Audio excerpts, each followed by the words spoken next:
Nevroz Pirozbe ifadesinde geçen Nevroz kelimesi nereden gelir? Kelime kökenleriyle ilgilenenler için bu açıklama, Nevroz kelimesinin tam olarak nereden geldiğini ve hangi anlamdan türediğini ortaya koyacaktır. Nevroz kelimesi iki antik kavramın birleşiminden oluşur. Nev, roz. Bu iki kavramın farklı dillere nasıl yayıldığını incelediğimizde dünya genelinde birçok dilde benzer formların yaşadığını görebiliriz. Ancak bu kelimenin oluşum dili antik tarım çağının ilk dili olarak değerlendirilen ve birçok deyim ile ifadenin günümüze kadar ulaşmasını sağlayan Zazacadır. Bugün kelimenin en yakın formlarının yine Toros Dağları ve çevresindeki dillerde varlığını sürdürmesi, onun bu coğrafyada kök saldığını ve yaşamaya devam ettiğini göstermektedir.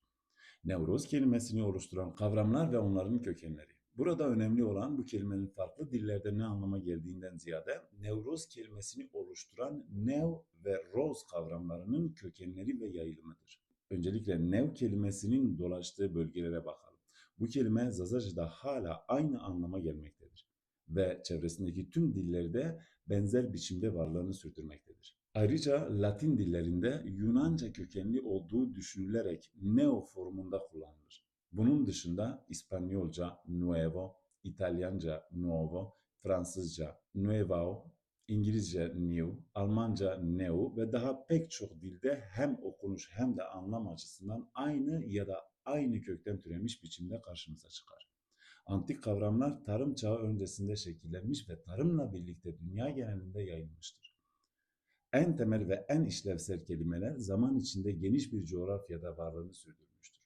Bu yüzden nev kelimesi 15 bin yıl önce tarım çağı başladığında yeni anlamına gelirken bugün de aynı anlamda kullanılmakta ve dünyanın önemli bir kısmında varlığını korumaktadır. Roz kavramının kökeni ve yayılımı. Tıpkı nev gibi roz kavramı da antik kökenlidir ve birçok dünya dilinde izlerini taşımaktadır.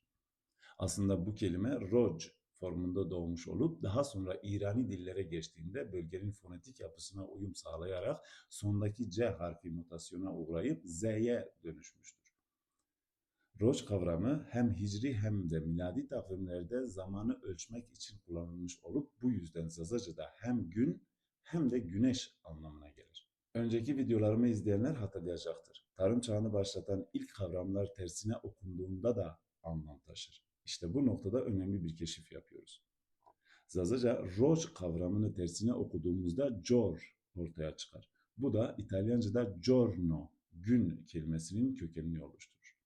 Bu nedenle neu ve roz kavramları bugün hala birçok dilde antik anlamlarıyla varlığını sürdürmektedir. Bu kavramların tarım çağındaki önemi yılbaşı ile doğrudan bağlantılıdır. Bugün kullandığımız Gregorian yani miladi takvimde yılbaşı 31 Aralık olarak belirlenmiştir. Ancak bu takvim yalnızca 2-3 bin yıllık bir süreçte şekillenmiştir. Ondan önceki tüm uygarlıklarda özellikle Toros Dağları çevresinde gelişen medeniyetlerde yılbaşı 20 Mart'ı 21 Mart'a bağlayan gece olarak kabul edilmiştir. Bu yılbaşı geleneği Batı dünyasına Latince kültürüyle bahar ekinoksu olarak giriş yapmıştır. Yani kavramlar doğuş anlamlarıyla birleşerek yeni bir anlam oluşturur. Daha sonra bu anlam farklı kültürlere geçtiğinde evrimleşerek yeni anlamlar kazanır. Bu yüzden dünya bu dilsel ve kültürel zenginlikleriyle güzeldir. Herkese Nevroz'un coşkusunu ve umudunu taşıyan güzel günler diliyorum. Etimolojik anlamlarını merak ettiğiniz kelimeleri yazabilirsiniz.